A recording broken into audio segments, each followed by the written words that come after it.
se la succionaban a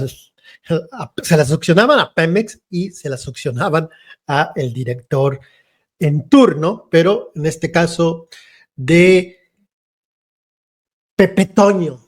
Así era como lo llamaban sus cuates, Pepe Toño, al entonces director de Pemex, José Antonio González Anaya, y se ponían de tapete. Hay más material, pero para los fines de este video y para que no sea más largo de lo que es, porque les voy a presentar un extracto de entrevistas que le hicieron al entonces director de Pemex, Loretito, succionándosela a Pemex y al director, el que ya no tiene perdón, López Dóriga, acariciándola y hablando hasta de música.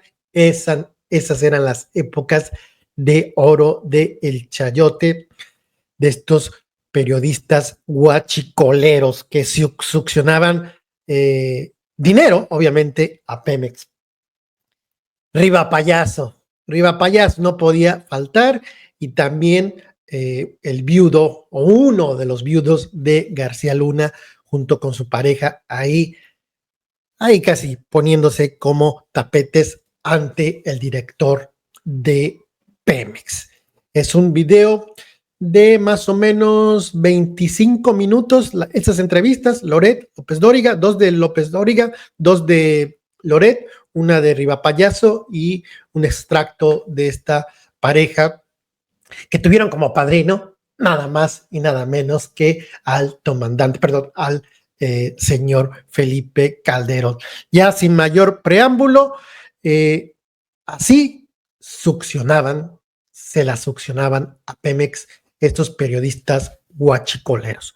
Corre video, por favor. Recordando ahora aquí con el director general de Pemex, José Antonio González Anaya, que tiene su leyenda, ¿no? Tiene su leyenda urbana.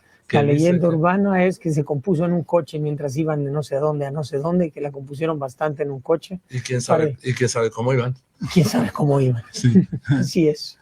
Así es. En fin, yo te agradezco mucho, José Antonio González Anaya, que hayas aceptado venir esta tarde a este estudio. Muchas gracias. Encantado. Porque nos quedamos en que Pemex estaba, a ver si lo digo bien, al borde de la quiebra. Pues estaba en una situación difícil, es correcto. Y platicamos mucho, que se hablaba de que perdiera el grado de inversión, era difícil salir a financiarse a los mercados. Pues las perspectivas eran complicadas, pero pues hemos venido trabajando bastante. Sí, pero desahucio de Pemex, desahucio financiero de Pemex, sí, con pérdidas de cientos de miles de millones cada vez que se informaba de sus estados financieros, a tener cubiertas, el anuncio que hace es de que tiene cubiertas sus necesidades mínimas de financiamiento hasta el finales del año que viene. Es correcto. Es casi increíble, ¿verdad? Pues sí, lo que pasa es que yo creo que esto es hasta para escribir un manual. Pues no creo, la verdad es que es mucho trabajo de mucha gente, pero estamos contentos, no somos de echar porras y de echar campanas a volar, pero sí era un hito importante manejarlo. Hicimos una operación financiera de manejo de deuda, hicimos muchas. ¿Cuánto debía Pemex? Mira, Pemex tiene una deuda grande, tiene una deuda de cerca de 100,000 millones de dólares. Uf. Sí, es bastante grande. Y desde que llegamos, recordarás, el presidente de la República, cuando me hizo el honor de nombrarme, me dio 2 indicaciones, en 2 párrafos cortos, que era básicamente ajustar la estrategia de negocios, que significaba poner en orden las finanzas de la empresa, y segundo, acelerar la implementación de la reforma energética.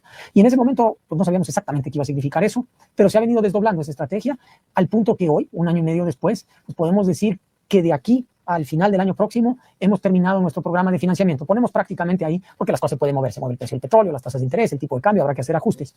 Pero es un avance importante y es un mensaje, yo creo, importante de dar a la ciudadanía y a los mercados, que hay certidumbre y hay estabilidad, pero que también hay mucho trabajo por hacer. Todavía nos falta mucho por hacer para darle vuelta a Pemex y que Pemex sea lo que puede ser. Pero mentiste tú que la deuda actual de Pemex es de 10,000 millones de dólares. 100,000 millones de dólares.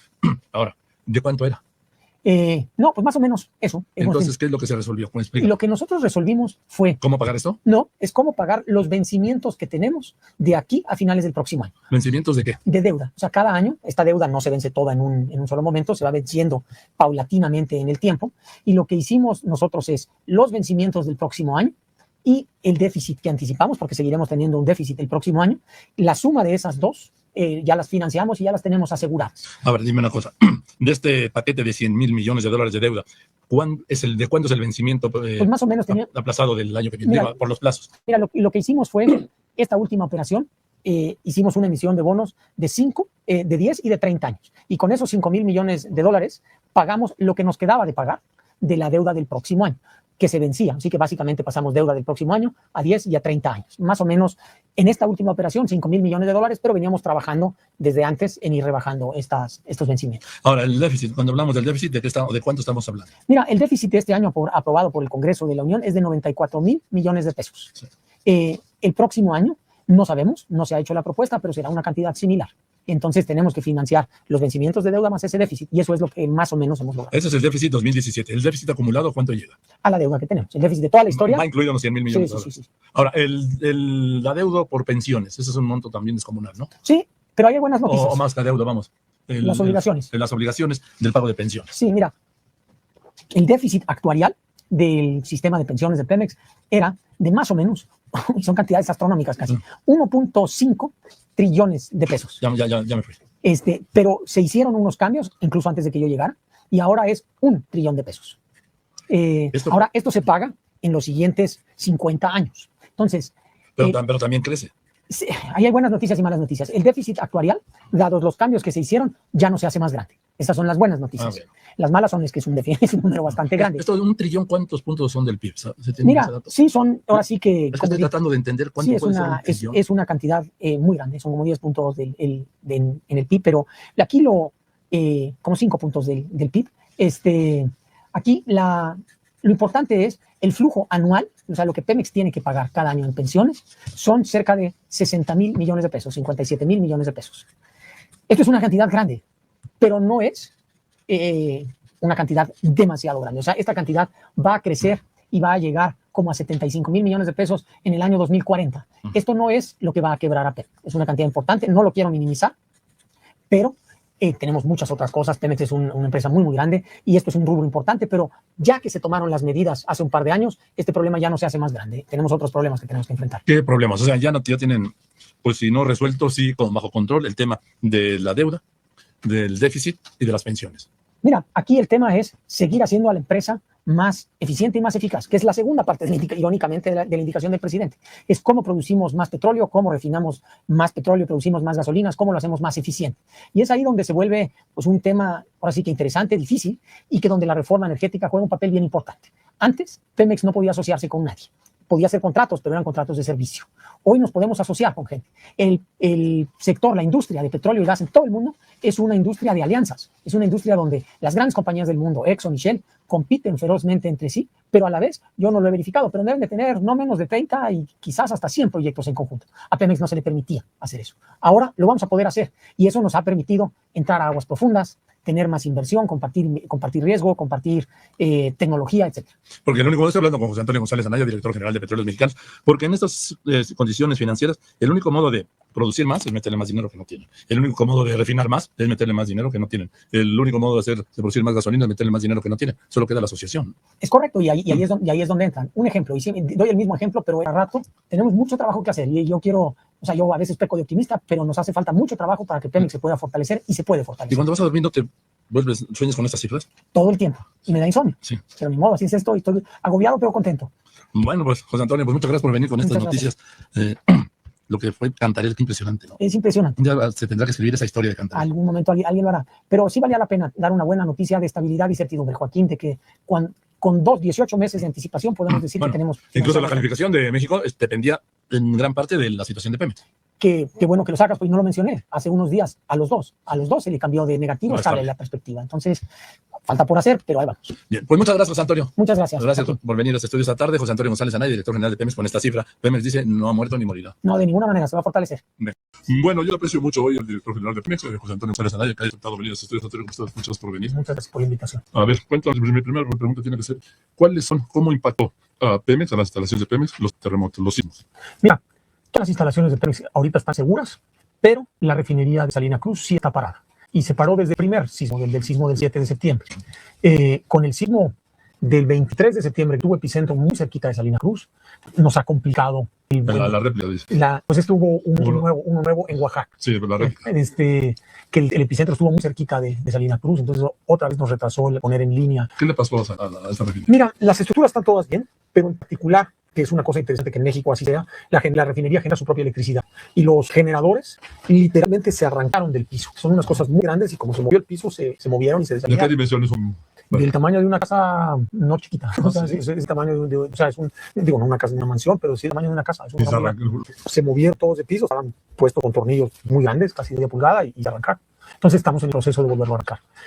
Pero yo En ductos. no hay daños en ductos, no tenemos daños en otros lados con terremotos, Tula está funcionando bien. En fin, tuvimos también una falla en el puerto de Salina Cruz, pero ya lo arreglamos. O sea, pero esto se tiene que sumar al desastre de Houston, ¿no? Sí, la verdad es que ¿Cuánto se importa de Houston? Mira, pasaron varias cosas. Importamos un poco más de la mitad de la gasolina De Houston. y exportamos un poco más de la mitad del petróleo a Houston. Entonces, sí ha estado duro para Pemex este mes. Esto ha dificultado la importación de la gasolina, la exportación de petróleo. Entonces, pues digo, no quiero siempre dar malas noticias, pero los números de producción y de refinación de Pemex en septiembre van a ser bastante bajos. Pero hay buenas noticias, Joaquín. La verdad es que a pesar de estas dos cosas y el huracán que tuvimos en México, Katia, nadie habla de desabasto. Dentro de todos los temas del temblor, gracias a Dios estamos fuera del radar. Pemex no está causando un problema adicional. Así que yo creo que eso son buenas noticias, habla de la robustez y que más o menos estamos llevando ahí en orden para que podamos... La torre de Pemex. La torre de Pemex también. Otra cosa, debes haber sabido, salió. Bueno, de hecho lo tuiteaste. Salió, tuvimos una amenaza de bomba la semana pasada, que ya es el colmo. Sabíamos que no era muy creíble, pero era importante ser seguros y la evacuamos. ¿Así dónde te agarró el temblor? A mí me agarró el temblor en Oaxaca. Estaba yo esperando al señor presidente de la República que iba. Claro, el 19. El día 19 lo estábamos esperando cuando se regresó y también nosotros nos regresamos. Así que... Oye, en tu oficina de la torre debe haber sido terrible, ¿no? Sí, ¿Qué estás? en el 44. No, hombre. En 44. Sí, la gente dice que se mueve mucho, pero hay mucha confianza. Sí, bueno, eso es una explicación, sí, pero en el momento... Estoy de acuerdo. Órale. Así es. Bueno, ya aclarado esto, entonces se abre la refinería de Salina Cruz, ¿calculas? El 15 de octubre, yo calculo. ¿Y la situación con Houston se normalizará? Ya se está normalizando, entonces ya poco a poco empieza a fluir esto y estamos normalizando. ¿Y cómo conseguiste la gasolina si no venía de Houston para Pues que no la trajimos de donde fuera y la verdad es que hemos estado cambiando nuestra política de almacenamiento. Estamos utilizando toda nuestra capacidad de almacenamiento lo más tiempo posible. Entonces, en lugar de que nos agarrara con los tanques a la mitad, nos agarró con los tanques arriba. Entonces, por eso rápidamente tratamos de comunicar al público que no iba a haber un problema de desabasto, aún cuando las cosas pintaban bastante mal. Ni en Oaxaca ni en Chiapas. Hemos podido hacerlo bien. En este caso, estamos contentos. A ver, dime, hoy se acaban de firmar 2 nuevas asociaciones de Pemex con petroleras extranjeras. Son 2, ¿no? Son 2, sí. Y la verdad es que estamos muy contentos. Es un gran día para Pemex. Y para la reforma energética y por ende yo creo que para México. ¿Por qué tanto así? Porque mira, nos ofrecieron el bono en efectivo más grande que se ha hecho desde que empezaron todas estas rondas para el campo de arrancarse el próximo año y la producción también. Bueno, pues qué bueno que esté funcionando esto así. Me da mucho gusto verte y gracias por haber venido. Igualmente, muchísimas gracias por tenerme en todo. Al contrario, gracias. Es José Antonio González Anaya, director general de Petróleos Mexicanos. Que usted no le pierda la vista. Está José Antonio González Anaya, ¿sí? Ayer, aquí en Despierta, le presentamos en exclusiva las imágenes más asombrosas vistas hasta ahora del tamaño de la organización criminal de los huachicoleros. Imágenes captadas por un dron de las áreas de inteligencia del gobierno mexicano. Fueron grabadas muy cerca del municipio de Acatzingo, Puebla. Se ven 148 camiones y tráileres formaditos en perfecta coreografía, esperando su turno para llenarse de bidones con combustible robado en una pequeña comunidad a la orilla de la carretera Puebla-Orizaba, donde fue perforado un ducto de Pemex. Las imágenes fueron captadas, según lo que aparece en el propio video, el 23 de febrero de este año, después de las 11 de la noche. O sea, toda esta mega operación estaba sucediendo a medianoche. Esa zona, conocida como el Triángulo Rojo, es el dolor de cabeza de las autoridades por las pérdidas económicas que representa el negocio ilegal de robo de combustible, los famosos huachicoleros. Para hablar de eso, hoy en el estudio de Despierta nos acompaña José Antonio González Anaya, el director general de Petróleos Mexicanos. Muchísimas gracias por venir. Hola, Carlos, buenos días a todos. ¿Qué tal este video? ¿Se imaginaban ustedes que fuera de este tamaño o también les sorprendió? No, también nos sorprendió mucho. La verdad es que la primera vez que lo vimos, pues demuestra un grado de organización y de sofisticación tremendo y un reto enorme para todos, para combatirlo. Y yo creo que, pues por eso, las buenas noticias es que hay un grupo interinstitucional que nos reunimos semanalmente, en el cual Pemex juega un papel bien importante, de facilitador, de proveedor de información, porque pues al final del día somos el proveedor de combustibles más grande. Otras de las imágenes que presentamos ayer, mujeres con sus hijos, niños, con cubetas, con tinas, con botes de basura, metidos en los charcos, metidos en albercas de combustible. Es un peligro eso, o sea, la verdad es que robar combustible es un riesgo físico tremendo. O sea, vi otra en donde hay una alberca de un canal con agua, si eso se prende es una cosa realmente muy peligrosa, no es lo más recomendable estar ahí porque pues eso es diésel, ¿no? Entonces, o sea, no pasaba una tragedia básicamente porque pues, milagrosa, o sea, sí pasan, han pasado algunas, nunca uno, si eso se prende, pues hay muchísima gente ahí, pero podría pasar. Y lo que nosotros estamos un poco trabajando. Este video que estamos viendo, ¿qué es? Exactamente, están llegando ahí porque se ven soldados, se ve personal de Pemex. Sí, estamos tratando de tapar una toma clandestina, pero todo se vuelve, pues es complicado, ahí se está Se está bajando, está toda la población ahí. ¿Y la gente qué hace ahí? Pues estaba esperando. O sea, pero se ve que aunque está el ejército, aunque está Pemex, siguen sacando con sus botes. Sin duda alguna. Ahora sí que, como explicaste ayer, son dos fenómenos. El fenómeno organizado del video y el fenómeno un poco más social, en el cual se involucra activamente las comunidades, y eso ha dañado la fábrica social de las comunidades. Entonces, también Vamos a ver también las imágenes de las albercas que estábamos presentando también desde ayer, que la gente literalmente se mete a nadar. Albercas de diésel. Es correcto. El tubo lo rompen de manera... Con una cegueta, un serrucho, un pico, no es tan difícil. No es tan difícil romperlo. ¿No se tardaron demasiado? ¿No dejaron crecer este problema? Mira, el hubiera siempre es complicado y la retrospectiva siempre es 2020. Lo que yo sí te puedo decir es que venimos trabajando este grupo en donde está Pemex, Hacienda, la PGR, la Secretaría de Energía, Segovia y las fuerzas de seguridad del país, y nos reunimos todo el tiempo. Yo te diría que hay dos elementos importantes nuevos. Antes siempre nos concentrábamos en prevenir el robo, evitar el robo. Eso implica vigilancia, drones, todo tipo de aparatos. Ahora, el nuevo elemento es tratar de inhibir la demanda, llegar a donde llega este combustible. ¿Quién lo está comprando? Pues? ¿Quién lo está comprando? Es bastante grande, el número es tan grande, se ha hablado de 20,000 millones de pesos. ¿Podría ser mucho más? Pues ojalá y no, pero podría ser un poco más, podría ser un poco menos también. Pero es un negocio grandísimo. Entonces, eso no se está vendiendo en las calles, eso no está en el menudeo, está llegando a través pues, de los expendedores de gasolina, de las gasolineras seguramente, de algunos usuarios industriales grandes, etcétera. Entonces, estamos trabajando. Pero entonces no estamos hablando de que, porque ayer entrevistaba yo de los gasolineros en radio y me decía, a ver, lo que hay es que hay un chorro el líder de los empresarios gasolineros en Puebla, decía, hay muchísimas gasolineras domésticas, ¿no? Entonces la señora llega y tú te estacionas afuera de su casa y te echa el bidón de gasolina. Eso no es lo relevante. Hay algo de eso, pero creemos que hay en los expendios formales también combustible. O sea, ¿hay gasolinerías? Seguramente sí, ¿no? Ahora sí que... ¿Y grandes empresas consumidoras, empresas transportistas o intensivas en uso de gasolina? Estamos en eso, pero creemos que sí, y vamos a ir atacando los mercados en donde se está yendo. Pero es un asunto que fue evolucionando, es decir, primero fue este fenómeno social en donde la gente abría el ducto, sacaba con bidones y vendía en sus casas, y después se metió el crimen y entonces ya se elevó la escala del comercio. Ha venido creciendo el fenómeno sin duda. Es interesante porque a la vez como ha venido creciendo el fenómeno en general, también, por ejemplo, el robo por toma ha venido disminuyendo. O sea, que quiere decir que una de las buenas noticias aquí es que estamos reaccionando un poco más rápido. Entonces, cuando se detecta una toma, podemos alcanzar a cerrarlas, pero ha habido más. Está en la línea de Despierta José Antonio González Anaya, el director de Pemex. Muchas gracias por tomarnos la llamada. Buenos días, Carlos. Buenos días, Enrique. Buenos días, Ana. Gracias por tenerme en el programa. Muchas gracias. ¿Esto más o menos significa que se encontraron 10,000 millones de dólares bajo el agua? más o menos, pero a mí lo que me gustaría también decir es que pues son dos buenos campos. El de aguas profundas. O sea, ya en serio sí equivalen a esta cantidad de dinero ahorita, ¿no? Pues sí, hay que multiplicarlos esos millones, los millones de barriles, así que si rápidamente lo multiplicamos es más o menos eso, pero nos vamos a tardar en sacarlos, no están ahí, no los podemos sacar mañana. Eso también es importante aclarar. ¿Cuándo los pueden sacar? Pues mira, el yacimiento de aguas profundas está muy cerquita del de Trión, que anunciamos que hicimos un farm out, pues estamos en proceso de hacer una asociación. Es un proceso en el que se va a llevar más tiempo, pero es un yacimiento pues como del 70% del tamaño del Trión, que es lo que sabemos hasta ahorita, pero es posible que sea incluso un poquito, que se vaya acercando al del tamaño del Trión. Ese se tardará varios años en hacer. El de Trión va a arrancar a producir en el 2022, quizás un poco más. Pepe Toño, queda incluido en el plan de negocios que están a punto de presentar? Pues mira, sí lo vamos a poner ahí. Siendo de aguas profundas, pues no se ha tomado la decisión, pero lo más probable es que sea un buen candidato para también hacer un programa de asociación. Lo que nos entusiasma mucho es que son varios campos que están desarrollándose en la cuenca que hemos platicado ahí del cinturón plegado perdido, muy cerquita de la frontera con Estados Unidos. Entonces, eso lo que nos quiere decir es que la cuenca, que en Estados Unidos ha sido muy exitosa, pues lo más seguro es que sea también muy exitosa al sur de la frontera. José Antonio, ahora Pemex está en una situación complicada, digamos, 1.9 millones de barriles diarios previstos para el 2017, es el monto más bajo desde 1980. ¿Qué piensan hacer al respecto? ¿Cómo se puede solucionar esto? Estos nuevos yacimientos nos dan una esperanza de que puede mejorar la situación de Pemex. Correcto, y eso me permite hablar del segundo grupo de yacimientos que están en aguas someras. Estos son más o menos de 60 millones de barriles, que no es tan grande como el que está en el norte, pero también es una cantidad respetable, y estos sí pueden entrar en producción mucho más pronto. Están le decimos tirante de agua, está el mar a una profundidad de 50 metros, que es mucho menor que lo que está el otro, que está a 3,000 metros, y estos sí creemos que pueden entrar en producción pues muy pronto, plan quizás a finales del próximo año, o un poquito después, pero mucho antes. Y esto sí nos permite pues tener expectativas de que en la cuenca del Golfo de México, como hemos tratado de venir sosteniendo en el sur de la cuenca del Golfo de México, hay petróleo. ¿Ya con esto habría que modificar las estimaciones para el próximo año?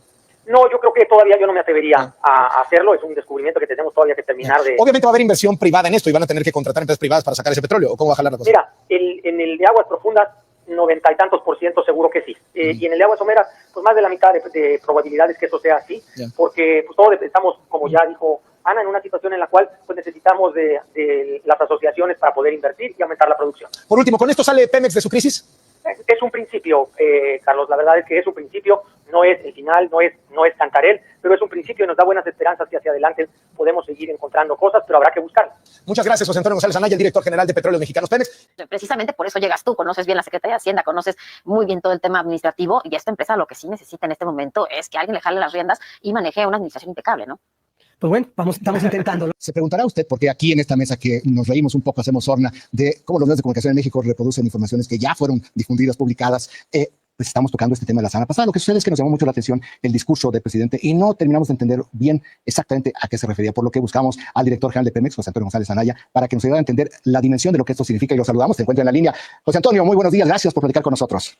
Buenos días, Raimundo, muchas gracias por tenerme en el programa y buenos días al auditorio. Al contrario, es un placer. Y estábamos escuchando al presidente sobre estos 1.500 millones de barriles de crudo. Pero bueno, ya un poco leyendo exactamente lo que se trata el comunicado de Pemex, en realidad no, pues ese es el potencial, que no significa que sean reservas probables, probadas. ¿Cuál es el estatus de estos 1.500 millones de barriles? Mira, pues muchas gracias y gracias por la oportunidad de aclararlo. En efecto, lo que nosotros estamos anunciando es el descubrimiento de un campo nuevo, ahí al sur del puerto de Veracruz, al sur del Alvarado, en la región de Cosamaloapan, ahí donde está el río. Cuando se anuncia un yacimiento, y esto ya ocurrió, y ahorita platico por la analogía porque se parecen los números, se reportan generalmente dos números. Una cosa que se le dice en la jerga de la industria, todo el petróleo en el yacimiento. Entonces, esos son 1.500 millones de barriles. Sin embargo, no se saca todo el petróleo que hay abajo por todo tipo de razones. Las reservas, hay tres tipos de reservas, las 3P, 2P y 1P. Las 1P son las que ya tienes absolutamente probadas y ya estás sacando. Como a la altura a la que estamos en el proceso del descubrimiento, porque lo que estamos anunciando es el descubrimiento, es que estos 1.500 millones que se hace a través de sismología, para ver una imagen de lo que está abajo, se van a traducir en algo cercano a 350 millones de barriles. Y uno se pregunta, bueno, ¿qué tan grande es esto? Hace algunos meses, la compañía Talos anunció un yacimiento muy grande en aguas someras. Ahora, si nos encontramos todavía en este proceso, es el descubrimiento del yacimiento, ¿se puede saber en cuánto tiempo podría pasar ya de las 2 P's posibles y probables aprobadas, y de ahí cuánto tiempo más para producir el primer barril de crudo o de gas natural? Sí, mira, estimamos nosotros, otra vez, dado que es en tierra, tecnologías, creo que son buenos. Pues Antonio, está, digamos, si lo viéramos como una receta, está muy bien la receta por el potencial petrolero. Aquí la pregunta es si va a resistir el paciente, porque estamos viendo que la producción petrolera de México está en uno de sus niveles más bajos, 1.73 millones de barriles al día, si mal no entiendo. Mira, esa es una buena reflexión, Raimundo, porque una de las cosas que queremos hacer y que estamos trabajando pues, arduamente y con enorme sacrificio la compañía Pemex es buscar estabilizar la plataforma de producción. Y este año esperamos que cumplir con nuestra meta de producción de 1.944.000 barriles. Si esto lo logramos, sería la segunda vez seguidas que cumplimos nuestra meta. Eso no ha ocurrido desde hace más de 20 años. Entonces, lo primero es ponernos metas y cumplirlas. Y segundo y más importante, la meta para el próximo año es muy ligeramente superior a la de este año. O sea, son 7.000 barriles más, 1.951.000. Oye, por mera curiosidad, no es un asunto de trivia, ¿qué significa Exachil? Mira, son nombres, la gente me pregunta, son nombres que escogen los ingenieros generalmente del área y generalmente de lenguajes indígenas. Así que, y por eso hay nombres tan raros como Kumaloxap, y Cantarel se llamaba en honor al pescador que lo descubrió. Pero son nombres que van escogiendo los ingenieros. Muy bien, José Antonio, muchísimas gracias por platicar con nosotros. Muchas gracias a ustedes. Muy buen día. Ahí la información, ahí rápidamente, pero hace tiempo publiqué la lista de periodistas guachicoleros que succionaban dinero de Pemex a través de sus sitios de internet. El único que no estuvo en esa lista era Loret de Mola, porque el pago era Televisa y Televisa le ordenaba a Loret pues hacer lo que hacía. Ahí no hacía gestos, no editorializaba, no gritaba, muy bien portadito, y ahí lo vieron a Loret con material del gobierno, presentando un día antes de la entrevista un material que le hizo llegar el propio gobierno, y ahí muy comprensivo y celebrando que encontraron 10,000 millones de dólares casi. Todo era una maravilla. Hizo una solicitud a Pemex de qué periodistas guachicoleros le succionaron dinero, y se los doy rápidamente esta lista: Federico Arriola, López Dóriga, Oscar Mario Beteta, Raimundo Riva Palacio, Salvador García Soto, Pablo Iriart, Marco Antonio Mares, José Cárdenas, Marta de Baile, Francisco Garfias, Ricardo Alemán, Eunice Ortega Albarrán, Raúl Sánchez Carrillo, Adela Micha, Ubaldo Díaz, Jorge Fernández, es el que decía que junto con su esposa, también ahí de tapetitos, su padrino Felipe Calderón de su boda, José Ureña, Rafael Cardona, Yasmín Alessandre, Francisco Cárdenas Cruz, José Fonseca. en un solo año, ya no recuerdo exactamente las cantidades porque fue hace tiempo que busqué esta lista de periodistas guachicoleros, pero aquí se prueba que para eso les pagaban. Ahí está Dóriga, ahí está Riva Palacio y también esta pareja de personajes. Ya para finalizar este video, Loret, pues, ¿qué pregunta le hizo difícil a ese director de Pemex? ¿Qué personaje, no? ¿Qué personaje que era un soldado del sistema y ya fuera de Televisa, pues se dio cuenta que era un periodista que cuestiona al gobierno? ¿A partir de dónde? El 1 de diciembre del 2018. Pero de ahí para atrás, pues ahí lo vieron al señor Loret de Mola. Dóriga, y hablando de los Beatles, oye, que es una leyenda, ¿dónde la escribieron? Vean ahorita, lean a Dóriga. No hay un día que no hable, obviamente mal y con mentiras, de López Obrador. ¿Qué podemos decir de Riva Payaso? Nada que agregar, ahí todo. ¿De dónde sacaron el nombre para ese yacimiento? Tengo curiosidad. Esa es una pregunta dura a un director de Pemex cuando Pemex estaba con una deuda de 100,000 millones de dólares. La deuda, si no me equivoco, en este momento de Pemex es alrededor de la misma cantidad y dicen es el fin del mundo. Pero cuando lo tenían enfrente al director de Pemex en época de Peña Nieto, pues sus preguntas eran, es usted muy bueno. No era pregunta. ¿Y por qué le llaman así a ese yacimiento Riva Payaso? Nada que agregar. Ahí está la evidencia. Esto es oro molido y lo único que te queda a ti es difundir para que personas que se les olviden quién eran estos personajes, estos yo les llamo periodistas guachicoleros que se las succionaban. Y ya no digo más. Gracias por tu preferencia, manitas arriba, ya sabes que nos vemos en el próximo video.